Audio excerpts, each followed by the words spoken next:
ফুলপুর নামে একটি গ্রাম ছিল। সেই গ্রামে শ্যামল ও ঝিনুক নামে দুই ভাই বোন বাস করত। শ্যামল গ্রামেরই একটি আলুর দোকানে কাজ করত। হঠাৎ একদিন, বাবু কাজ হয়ে গেল।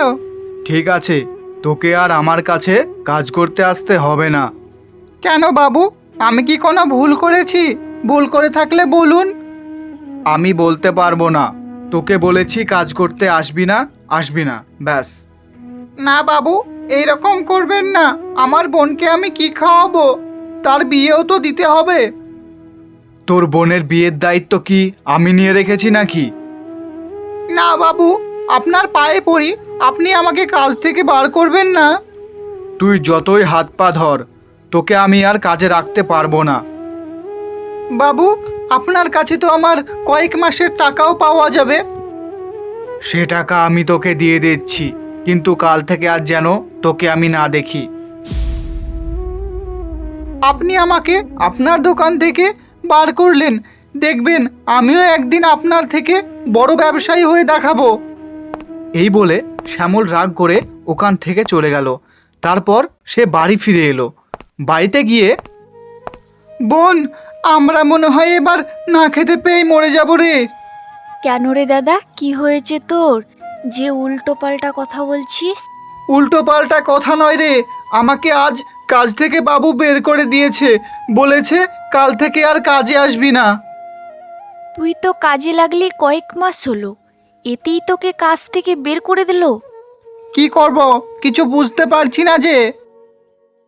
কিছু তো একটা কাজ করতেই হবে। সেটা তো বুঝছি, কিন্তু কাজটা কোথায় পাবো? দেখ, কিছু তো একটা কাজ পাবি। ভাবছি নিজেই একটা ব্যবসা করব, কিন্তু কি ব্যবসা করলে ভালো হয়? তুই তো আলুর দোকানে কাজ করতি, তো আলুরই একটা দোকান খুলতে পারিস। আলুর দোকান করব বলছিস, কিন্তু আলুর দোকান চলবে তো? হ্যাঁ, চলবে। আমাদের গ্রামে তো বাবুরই একটা আলুর দোকান, ওর তো মোটামুটি চলে, তোরটাও নিশ্চয় চলবে। শহরের যে মেসোমশাইটা নেই, সেই তো আলুর ব্যবসা করে, তার কাছ থেকে কিনে নিয়ে আসবি। হ্যাঁ, তুই ঠিক বলেছিস। কালই আমি মেসোমশাইয়ের কাছে যাব। উনি যদি রাজি হয়, তাহলে অল্প দিনের মধ্যেই ব্যবসাটা শুরু করে দেব। ঠিক আছে, হাত পা ধুয়ে আয়, খাবার খাবি। আচ্ছা, তুই খাবার তোল, আমি হাত পা ধুয়ে আসছি। এই বলে শ্যামল হাত পা ধুয়ে এসে খেতে বসলো, এবং খাবার খাওয়ার পরেই কোথায় যেন একটা বেরোচ্ছিল। তখনই তার বোন বলে উঠল, কোথায় যাবি? এই একটা গরুর গাড়ি দেখতে যাচ্ছি। কালকে সকাল সকাল যেতে হবে তো মেসোমশাইয়ের কাছে, সেই জন্য। এই কথা বলার পর শ্যামল সেখান থেকে চলে গেল গরুর গাড়ি দেখতে। অনেক খোঁজাখুঁজির পর অবশেষে একটা গরুর গাড়ি দেখতে পেল। তারপর গরুর গাড়ি মালিককে বলল, ভাই, কাল ভোর ভোর শহরে যেতে হবে। হ্যাঁ যাব, কিন্তু শহরে কি আনতে যাবা? এই 20 বস্তা মতো আলু আনতে যাব শহর থেকে। তুমি কি আলুর ব্যবসা করবা নাকি? হ্যাঁ গো, আগে যেই দোকানে কাজ করতাম, মালিক তো আমাকে বের করে দিল। কিছু তো একটা করতে হবে, তাই ভাবছি আলুর দোকান খুলবো। ভালো ভালো, ঠিক আছে, আমি কাল সকালেই তোমার বাড়ি চলে যাব। আচ্ছা, সকাল সকাল চলে এসো, আমি চললাম। এই কথা বলার পর শ্যামল সেখান থেকে চলে গেল। সেই গরুওয়ালা তার গরুর গাড়ি নিয়ে পরের দিন তার কথা মতো শ্যামলের বাড়ির সামনে চলে এলো, এবং শ্যামলকে নিয়ে শহরে আলু আনার উদ্দেশ্যে রওনা দিল। কিছুক্ষণের মধ্যেই তারা দুজনে আলুর গোডাউনে পৌঁছে গেল। মেশো, আমাকে 20 বস্তা মতন আলু দেন তো। কেন রে, তুই কি আলুর ব্যবসা করবি নাকি? এই ছোট করে একটি আলুর দোকান করব ভাবছি। ভালো ভালো। ওই শ্যামলকে 20 বস্তা মতন আলু গাড়িতে তুলে দে তো। শ্যামলের মেশো শ্যামলের গরুর গাড়িতে সব আলুর বস্তাগুলো তুলে দিল, এবং শ্যামল তার গরুর গাড়ি নিয়ে বাড়ি চলে এলো। আলুর বস্তাগুলো সব নামিয়ে রাখলো। দাদা, আমার পাওনাটা দাও। কত টাকা দেব ভাই? 100 টাকা দিলেই হবে। ঠিক আছে, নাও। তারপর গাড়িওয়ালা সেখান থেকে তার পাওনা বুঝে নিয়ে চলে গেল।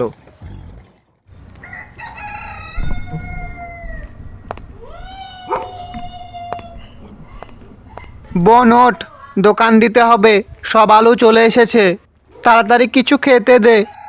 হ্যাঁ দাদা, যা, কালকের পান্তা ভাত আছে, তুই গিয়ে খেয়ে নে, আমি একটু পরে ঘুম থেকে উঠবো।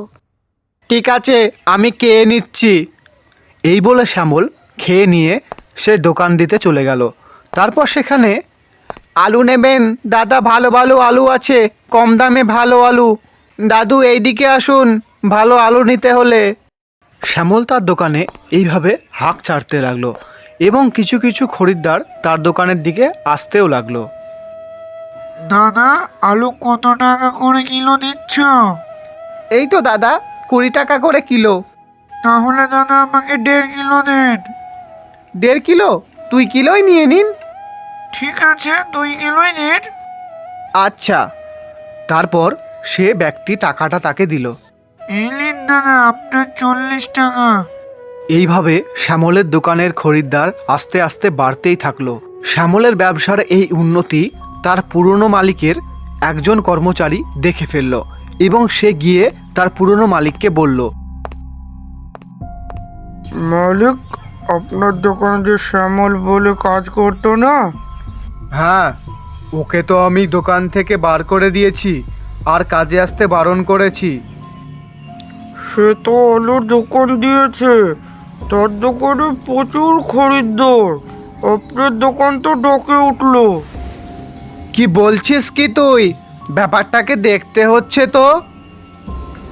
হ্যাঁ, আমি ঠিকই বলছি, ওর দোকানে খুব ভিড়। এরকম যদি চলতে থাকে আপনাকে তো ভিক্ষা করতে হবে। এইভাবে চলতে থাকলে তো দেখছি হবে না। শ্যামলটার কিছু একটা ব্যবস্থা করতেই হবে। একটা বুদ্ধি পেয়েছি। তারপর সেই শ্যামলকে ফোন লাগালো। হ্যালো শ্যামল। হ্যাঁ বলুন। আমার বাড়ি উদয়চাঁদপুর, আমার 50 বস্তা মতন আলু লাগবে, তুমি কি দিতে পারবে? ও, কবে লাগবে? আমার 3 দিনের মধ্যেই লাগবে। 3 দিনের মধ্যে তো দিতে পারবো না। ভালো করে ভেবে দেখো, এত বড় অর্ডার তোমার হাতছাড়া হয়ে যেতে পারে। তুমি কিছু টাকা বেশি নিও, কিন্তু আমার আলুগুলো চাই। তারপর শ্যামল অনেক টাকার অর্ডার হাতছাড়া হয়ে যাবে বলে কিছু আগে পেছে না ভেবেই অর্ডারটা নিয়ে নিল। হ্যাঁ বাবু, আমি আলুগুলো আপনাকে দিয়ে দেব, তো কিছু টাকা অ্যাডভান্স দিন।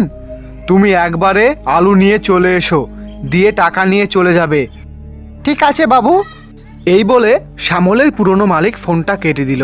শ্যামলের মনে তখন আনন্দের খুশিতে আত্মহারা। এই কয়দিন হলো ব্যবসা শুরু করেছি, আর এই কয়দিনের মধ্যেই এত বড় অর্ডার পেলাম, ভেবেই আনন্দ হচ্ছে। ওইদিকে মালিক, মালিক, আপনারই তো বড় আলুর দোকান আছে, আপনি আবার 50 বস্তা আলুর অর্ডার দিলেন কেন? আমি কিছু বুঝতে পারছি না। ঠিক টাইমে বুঝে যাবি, তুই এখন তোর কাজ কর। তারপর শ্যামল বাড়ি চলে এলো, দিয়ে তার বোনকে বলল, বোন, আমি অনেক বড় আলুর অর্ডার পেয়েছি। তাও কিরকম বড় অর্ডার? 3 দিনের মধ্যে 50 বস্তা আলু দিতে হবে, এইরকম একটা বড় অর্ডার পেয়েছি। তাহলে তো খুব ভালো খবর। হ্যাঁ, সে আর বলতে, কালকে সকাল সকাল মেশোর গোডাউনে যেতে হবে আলু আনতে। হ্যাঁ হ্যাঁ, চল, এখন ঘুমিয়ে পড়ি, কাল তো আবার সকাল সকাল যাবি। পরদিন সকালে শ্যামল মেশোর বাড়ির উদ্দেশ্যে রওনা দিল আলু আনার জন্য। সেখানে পৌঁছে শ্যামল বলল, মেশো, আজকে আমার তো 50 বস্তা মতন আলু লাগতো। কিরে, প্রতিদিন 10 বস্তা করে আলু নিস, আর আজকে 50 বস্তা? ব্যাপার কি? এই তো মেশো, 50 বস্তা মতন আলুর অর্ডার পেয়েছি, একটি বড় অর্ডার, সেই জন্য। ও ভালো, ওইখানে গিয়ে বল তোকে দিয়ে দেবে। কিন্তু একটা কথা আছে বাপু, আমি কিন্তু আলু ঘুরিয়ে নিতে পারবো না। ঘুরিয়ে নেবেন কেন মেশো মশাই? কালকেই তো সব আলু উনি নিয়ে চলে যাবেন। শ্যামল তার গরুর গাড়িতে আলুর বস্তা ভর্তি করে বাড়ি নিয়ে চলে এলো। বাড়ি আসতে আসতে তার সন্ধে লেগে গেল এবং সেই দিনটা আর কিছু না করে পরের দিন সকাল সকাল ফোন লাগালো সেই ব্যক্তিকে। হ্যালো বাবু, আপনি কখন আসছেন? আপনার আলুগুলো তো রেডি আছে। আলু? তুই কি আমাকে এখনো চিনতে পারিসনি? আমি কে? কেন? আপনি কে? আপনি তো অর্ডার দিয়েছিলেন আলু নেব বলে। তোর কোনো আলু আমার লাগবে না। তুই যদি চাস আমার কাছ থেকে আলু নিয়ে যা। মানে এরকম কথা বলছেন কেন আপনি? আমি তো কিছুই বুঝতে পারছি না। কিছু বুঝতে পারবিও না। আমি তোর সেই পুরনো মালিক। শুনলাম তোর ব্যবসা নাকি খুব উন্নতি করছে, তাই তোকে রাস্তায় নামানোর জন্য আমি এই চালটা চাললাম। মালিক, আপনি আপনি কিন্তু এটা ঠিক করলেন না। আমার ব্যবসাটা আপনি এইভাবে নষ্ট করতে পারেন না। তুই রাস্তার মানুষ, রাস্তাতেই থাকবি। তোকে আমি কোনোদিন উপরে উঠতে দেব না। এই বলে তার মালিক তার ফোন কেটে দিল এবং শ্যামলের মাথায় আকাশ ভেঙে পড়ল। শ্যামলের এবার কি হবে? শ্যামল কি রাস্তায় নেমে যাবে? দেখতে হলে পার্ট 2-র জন্য অপেক্ষা করুন আর আমাদের চ্যানেলটিকে সাবস্ক্রাইব করুন।